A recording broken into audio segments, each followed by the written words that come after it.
ஏலேல சிங்கன் கூத்து. வனத்தின் மத்தியில் உலர்ந்த குளத்தை சுற்றி மரங்கள் வளைவு வரிசையாக வளர்ந்து அதனால் இடைவெளி ஏற்பட்டிருந்த இடத்தில் சுமார் 1000 சோழ வீரர்கள் தாவடி போட்டிருந்தார்கள். அவர்களுடைய சாப்பாட்டுக்காக பெரிய பெரிய கல் அடுப்புகளில் ஜுவாலை வீசிய நெருப்பின் பேரில் பிரம்மாண்டமான தவளைகளில் கூட்டாஞ்சோறு பொங்கிக் கொண்டிருந்தது. சட்டிகளிலும் அண்டாக்களிலும் வெஞ்சனங்கள் வெந்து கொண்டிருந்தன. இவற்றிலிருந்து எழுந்த நறுமணம் அந்த வீரர்கள் நாவில் ஜலம் சுரக்க செய்தது. சோறு பொங்கி முடியும் வரையில் பொழுது போவதற்காக அவர்கள் ஆடல் பாடல் களியாட்டங்களில் ஈடுபட்டிருந்தார்கள். இச்சமயத்தில் அவர்களுடைய உள்ளம் கவர்ந்த அரசிளங்குமாரரும் வந்துவிடவே அவ்வீரர்களின் குதூகலம் அளவு கடந்ததாயிற்று. அந்த எல்லை காவல் படையின் தளபதி மிகவும் சிரமப்பட்டு அவர்களுக்குள்ளே ஒழுங்கை நிலைநாட்டினார். எல்லோரையும் அமைதியுடன் பாதி மதியின் வடிவமான வட்டத்தில் வரிசையாக உட்காரும்படி செய்தார். பெரியதொரு ராட்சத மரத்தை வெட்டி தள்ளி அதன் அடிப்பகுதியை மட்டும் பூமிக்கு மேலே சிறிது நீட்டி கொண்டிருக்கும்படி விட்டிருந்தார்கள். இளவரசர் வந்து அந்த அடிமரத்து சிம்மாசனத்தின் மீது அமர்ந்தார். இப்போது அவர் யானைப்பாகன் போல் உடை தரித்திருக்கவில்லை. தலையில் பொற்கிரீடமும் புஜங்களில் வாகு வளையங்களும் மார்பில் முத்து மாலைகளும் அணிந்து அறையில் பட்டு பீதாம்பரம் தரித்து அமர்ந்திருந்தார். அவரை சுற்றி எல்லைக்காவல் தளபதியும் வந்தியத்தேவனும் ஆழ்வார்க்கடியானும் உட்கார்ந்திருந்தார்கள். இளவரசரை மகிழ்விப்பதற்காக ஏற்பாடு செய்திருந்த ஏலேல சிங்கன் சரித்திர கூத்து ஆரம்பமாயிற்று. இந்த சமயம் சோழ வீரர்கள் இலங்கையில் பெரும்பகுதியை பிடித்திருந்தது போல் 1000 ஆண்டுகளுக்கு முன்னால் ஒரு தடவை தமிழ் வீரர்கள் ஈழ நாட்டை கைப்பற்றியிருந்தார்கள். அப்போது அத்தமிழ் வீரர்களின் தலைவனாக விளங்கியவன் ஏலேல சிங்கன். அவனால் துரத்தப்பட்டு இலங்கை அரசன் சில காலம் மலை நாட்டில் போய் ஒளிந்திருந்தான். அவனுடைய புதல்வனின் பெயர் துஷ்டகமனு. இவன் பொல்லாத வீரன். இலங்கையை திரும்பவும் ஏலேல சிங்கனிடமிருந்து கைப்பற்ற வேண்டுமென்று நெடுங்காலம் கனவு கண்டான். அவ்வீரன் சிறு பிள்ளையாய் இருந்தபோது ஒரு நாள் படுக்கையில் கையையும் காலையும் மடக்கி ஒடுக்கி வைத்து கொண்டு படுத்திருந்தான். அவனுடைய அன்னை குழந்தாய், ஏன் இப்படி உன்னை நீயே குறுக்கி கொண்டு படுத்திருக்கிறாய்? தாராளமாய் காலையும் கையையும் நீட்டிவிட்டு படுத்துக்கொள்வது தானே என்றாள். அப்போது துஷ்டகமனு, தாயே, என்னை ஒரு பக்கத்தில் தமிழ் வீரர்கள் நெருக்கினார்கள், மற்றொரு பக்கத்தில் கடல் நெருக்குகிறது. நான் என்ன செய்வேன்? அதனாலேயே உடம்பை குறுக்கி கொண்டு படுத்திருக்கிறேன் என்றான். இத்தகைய வீரன் காலை பருவம் அடைந்தபோது படை திரட்டி கொண்டு ஏலேல சிங்கனுடன் போருக்கு சென்றான். அவன் கொண்டு போன படைகள் சின்ன பின்னமாகி சிதறி ஓடிவிட்டன. அப்போது துஷ்டகமனு ஒரு யுக்தி செய்தான். ஏலேல சிங்கன் இருக்குமிடம் சென்று நேருக்கு நேர் நின்று, அரசே, தங்களுடைய பெரிய சைன்யத்துக்கு முன்னால் என்னுடைய சிறிய படை சிதறி ஓடிவிட்டது. நான் ஒருவனை மிஞ்சி இருக்கிறேன். தாங்கள் சுத்த வீரர்குலத்தில் பிறந்தவர். ஆதலின் என்னுடன் தனித்து நின்று துவந்த யுத்தம் செய்யும்படி அழைக்கிறேன். நம்மில் வெற்றி அடைபவருக்கு இந்த இலங்கா ராஜ்யம் உரியதாகட்டும், மற்றவருக்கு வீர சொர்க்கம் கிடைக்கட்டும் என்று சொன்னான். துஷ்டகமனுவின் அத்தகைய துணிச்சலையும் வீரத்தையும் ஏலேல சிங்கன் மிக வியந்தான். ஆகையால் அவனுடன் தனித்து நின்று போர் செய்ய ஒப்புக்கொண்டான். இடையில் வந்து குறுக்கிட வேண்டாம் என்று தன் வீரர்களுக்கு கண்டிப்பாக கட்டளையிட்டான். துவந்த யுத்தம் ஆரம்பமாயிற்று. இந்த செய்தியை அறிந்து சிதறி ஓடிய துஷ்டகமனுவின் வீரர்களும் திரும்பி வந்து சேர்ந்தார்கள்.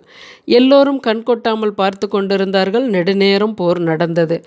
துஷ்டகமனுவோ தன் பிறப்புரிமையை பெரும் பொருட்டு ஆத்திரத்துடன் சண்டையிட்டான்.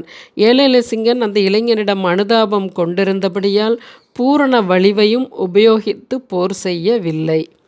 ஆகையால் ஏலேல சிங்கன் இறந்தான். துஷ்டகமனு முடிசூடியதும் ஏலேல சிங்கன் இறந்த இடத்தில் அவனுக்கு பள்ளிப்படை கோயில் எழுப்பி அவனது வீரத்தையும் தயாளத்தையும் போற்றினான். இந்த அரிய சரித்திர நிகழ்ச்சியை சோழ வீரர்கள் இளங்கோ அருள்மொழிவர்மரின் முன்னிலையில் நடனக்கூத்தாக நடித்து காட்டினார்கள். ஆடலுடன் பாடலும் அமர்க்களப்பட்டது. ஏலேல சிங்கன் உயிர் துறந்து விழுந்த இடத்தில் நடித்த வீரன் உண்மையிலேயே செத்து விழுந்து விட்டானா என்று தோன்றும்படி அவ்வளவு தத்ரூபமாக நடித்தான். பார்த்து கொண்டிருந்த இளவரசரும் மற்ற வீரர்களும் அடிக்கடி ஆஹா காரம் செய்து குதூகலித்தார்கள். நாடகம் நடந்து கொண்டிருந்த போது ஒரு முறை இளவரசர் ஆழ்வார்க்கடியானை பார்த்து, தம்பல்லை குகை கோயிலில் துஷ்டகமனுவுக்கும் ஏலேல சிங்கனுக்கும் நடந்த போர்க்காட்சியை அழியாத வர்ண சித்திரமாக வரைந்திருக்கிறதே, அந்த சித்திரத்தை நீங்கள் பார்த்தீர்களா என்று கேட்டார். இல்லை ஐயா, தம்பல்லை வீதிகளில் நாங்கள் வந்து கொண்டிருந்த போதே தங்களை பார்த்துவிட்டேன். குகை கோயிலுக்குள் போக நேரமில்லை என்றான் ஆழ்வார்க்கடியான். ஆகா, அந்த குகை கோயில்களிலே உள்ள சிற்பங்களையும் அவசியம் பார்க்க வேண்டும். திருமலை நம் செந்தமிழ் நாட்டில் எவ்வளவோ சிற்ப சித்திரங்கள் இருக்கின்றன. அவற்றை காட்டிலும் மகத்தான அற்புதங்கள் இந்த இலங்கை தீவில் இருக்கின்றன என்றார் இளவரசர். இளவரசே, இந்த நாட்டில் உள்ள சிற்ப சித்திரங்கள் எங்கும் போய்விட மாட்டா. எப்போது வேணுமானாலும் பார்த்து கொள்ளலாம். ஆனால் தங்களை பார்ப்பது அப்படி அல்லவே. நல்ல சமயத்தில் நாங்கள் வந்ததினால் அல்லவோ பார்க்க முடிந்தது. எங்களுக்கு முன்னாலேயே இங்கு வந்த பார்த்திபேந்திர பல்லவன் தங்களை தேடிவிட்டு இங்கே இல்லை என்று திரும்பி போய் கொண்டிருந்தான். வழியில் அவனை நாங்கள் பார்த்தோம் என்றான் ஆழ்வார்க்கடியான். ஆம், என் தமையனாரின் அருமை நண்பர் வந்து தேடிவிட்டு போனதாக தளபதி கூட சொன்னார். அவர் எதற்காக வந்திருப்பார் என்று உன்னால் யூகித்து சொல்ல முடியுமா? நிச்சயமாகவே சொல்ல முடியும். தங்களை காஞ்சிக்கு அழைத்து வரும்படியாக ஆதித்த கரிகாலர் அவரை அனுப்பி வைத்திருக்கிறார்.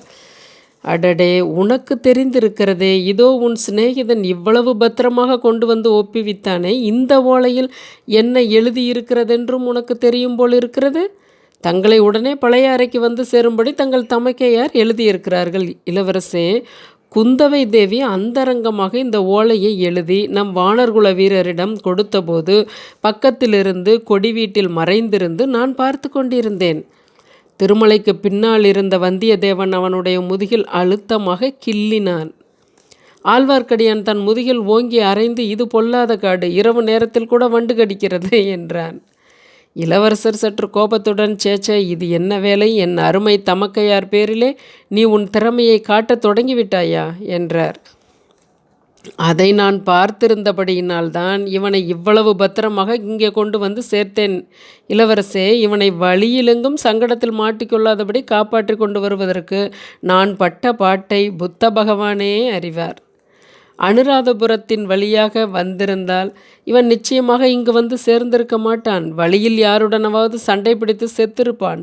அதனாலே காட்டு வழியாக அழைத்து வந்தேன். அங்கேயும் இவன் ஒரு மத யானையுடன் சண்டை பிடிக்க பார்த்தான். என்னுடைய கைத்தடியால் அந்த மத யானையை சம்ஹரித்து இவனை தங்களிடம் பத்திரமாய் கொண்டு வந்து சேர்த்தேன் என்றான். ஓஹோ, அப்படியானால் இவனை பத்திரமாக கொண்டு வந்து என்னிடம் சேர்ப்பதற்காகவே நீ இலங்கைக்கு வந்தாயா என்ன? இல்லை ஐயா, என் பங்குக்கு நானும் தங்களுக்கு ஒரு செய்தி கொண்டு வந்திருக்கிறேன். அது என்ன? சீக்கிரம் சொல். முதன் மந்திரி அனிருத்தர் தாங்கள் இலங்கையிலேயே இன்னும் சிறிது காலம் இருப்பது உசிதம் என்று சொல்லி அனுப்பியிருக்கிறார். இப்படி 3 மூத்தவர்கள் 3 விதமாக செய்தி அனுப்பினால் நான் எதையென்று கேட்பது என்றார் அருள்மொழிவர்மர். இச்சமயத்தில் வந்தியத்தேவன் குறுக்கிட்டு, இளவரசை மன்னிக்க வேண்டும், தாங்கள் கேட்க வேண்டியது தங்கள் தமக்கையாரின் வார்த்தையைத்தான் என்றான். ஏன் அவ்விதம் சொல்கிறீர்? ஏனெனில் தங்கள் தமக்கையின் வார்த்தைக்கே மதிப்பு கொடுக்க வேண்டும் என்று தங்கள் இருதயம் தங்களுக்கு சொல்கிறது. அப்படி தாங்கள் அவர் வார்த்தையை கேட்காவிட்டாலும் நான் கேட்டே தீர வேண்டும். தங்களை எப்படியும் அழைத்து கொண்டு வரும்படியாக இளைய பிராட்டி எனக்கு பணித்திருக்கிறார் என்றான் வந்தியத்தேவன். இளவரசர் வந்தியத்தேவனை ஏற இறங்க பார்த்துவிட்டு, இத்தகைய ஒரு வீர தோழன் கிடைக்க வேண்டுமே என்று எத்தனையோ நாளாக நாம் தவம் செய்து கொண்டிருந்தேன் என்றார். அடுத்த அத்தியாயத்தில் சந்திப்போம். ஆடியோ வீடியோ பார்த்துட்ருக்க நீங்கள் உங்கள் வீட்டில் உள்ள பெரியவங்களுக்கு பிளேலிஸ்ட்லேருந்து நம்ம பொன்னியின் செல்வன் வாசிப்பை கேட்கணுன்னு ஆசையாக இருக்குது. எடுக்க தெரியாதவங்களுக்கு நீங்கள் கொஞ்சம் உதவி பண்ணுங்கள். நன்றி.